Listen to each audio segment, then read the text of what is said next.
Welcome to Shape of the City. I'm Clover Frederick and I'll be your host. It's that time of year again with kids heading back to school throughout the city.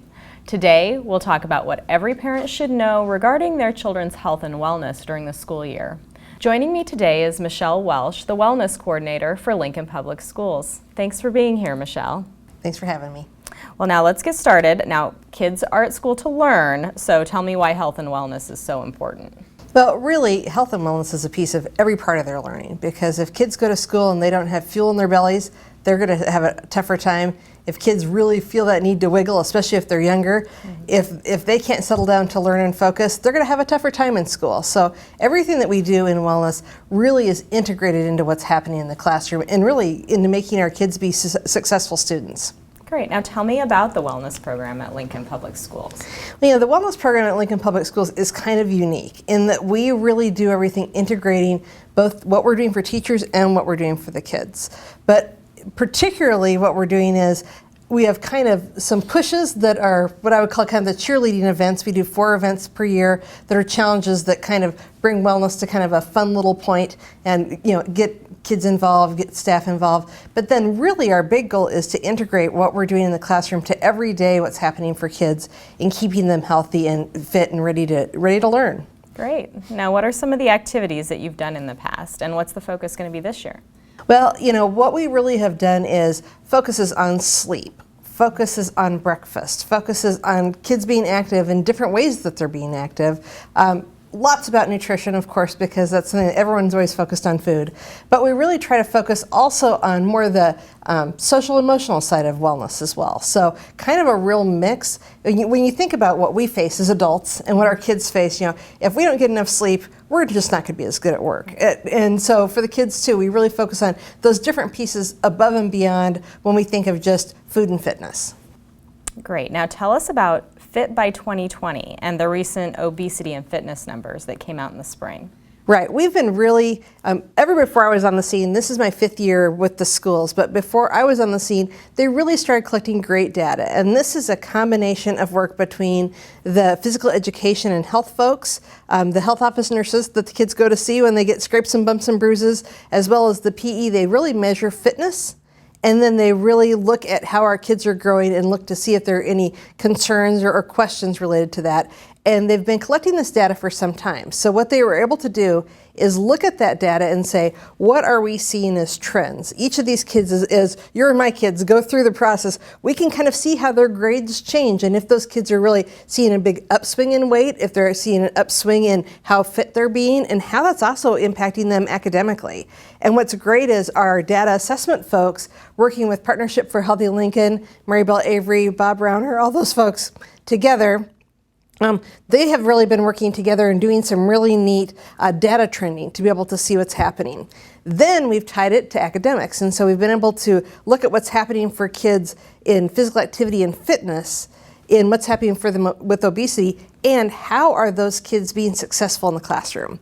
And that has really made a big difference in how our principals and our administrators and how our teachers have really realized, gosh, this fitness business really makes a big difference in kids being active and getting involved in wellness. And so we're really excited about how that has helped to make such a big difference in helping people realize health is well beyond, you know, what size pants you wear, and helping kids to really be healthy and be successful in the classroom. Now, is wellness as simple as just nutrition and exercise? Well, you know, there's no doubt food and fitness play a huge role in what's happening, but I really think of wellness as so many more dimensions as we really look at kids being healthy and being successful. And really, truly, the sleep piece is a huge piece that's overlooked. You know, if you have a kid that's really, you know, staying up gaming late, or they have a hard time getting to sleep, they're going to have a tough time in the classroom. If you have kids that don't feel safe in their school, if they're feeling bullied, if they're not feeling like they have friendships and connections, that's a piece of wellness too. And that's the thing, you know, wellness really attaches to everything. If I look at what's happening when I go to my office in the district offices, there is hardly a department I don't work with, because it makes a big difference. And when kids are at different ages and different stages, wellness looks a little different. For instance, when the kids get to middle school, for instance, if they're doing consumer family science classes, what they learn for recipes, some kids have never cooked before and may never have cooking lessons again. Those recipes they learn may be their only set of recipes they know their whole life. And so if we're teaching recipes that aren't healthy at that point, that makes a difference. If we think about how much our kids, I have a 12 and 14-year-old, and so what they choose for themselves, every year they start making more independent choices. So as we really change how we approach consumerism and how they spend their dollars when they're out making their own food choices, that makes a difference too. So even business classes, we're doing things with them. So it really doesn't, there's no stone unturned, it feels, when we talk about how wellness really integrates into what's happening in the classrooms. Great. Now, as parents, what are some of the simple things we can do at home to keep our kids and our entire family healthy during the school year? Well, there are lots of pieces that really can be simple, but that are very hard. Because we all know as parents, it's hard to be the guy that lays down the law and makes it be consistent. But really having a consistent bedtime and helping that set as a standard young, and then continuing to move that up as you kind of see how that works with your kids. That's a huge piece.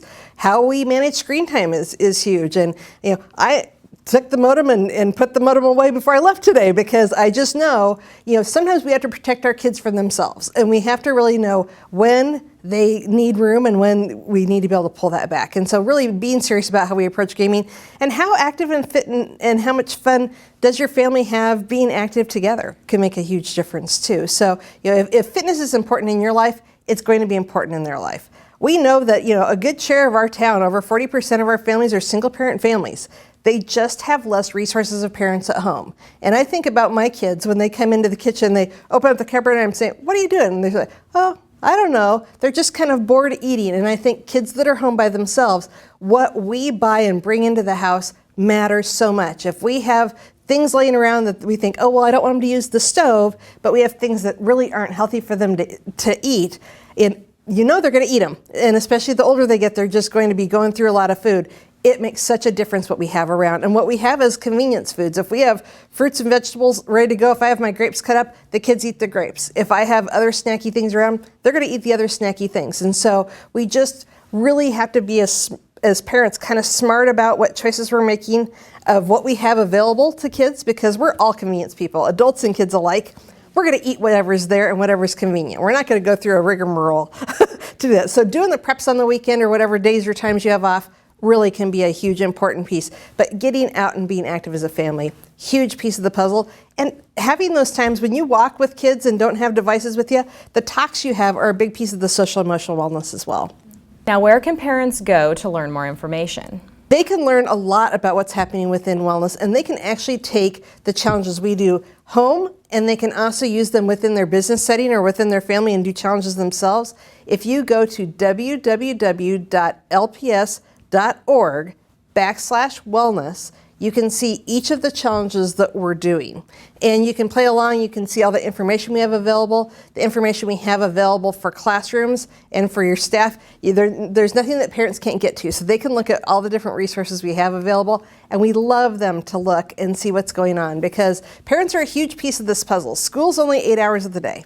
And so when we think about the rest of the day that's going on for your kids, what they're doing in their off time, what they're doing for snacking, what they're doing for sleep, a huge piece of this has to happen at home. Schools can't be the only place that it's happening. And so we all are partnered in this, and we work tremendously closely. We have so many great community resources, and Partnership for Healthy Lincoln has a great website, and they have all kinds of different resources your family can take advantage of. I really encourage people to go to healthylincoln.org and look at all the partnerships and all the people in your area of town, and resources available for your family to keep your family healthy. Great. Well, thank you so much for being here today, Michelle. Absolutely.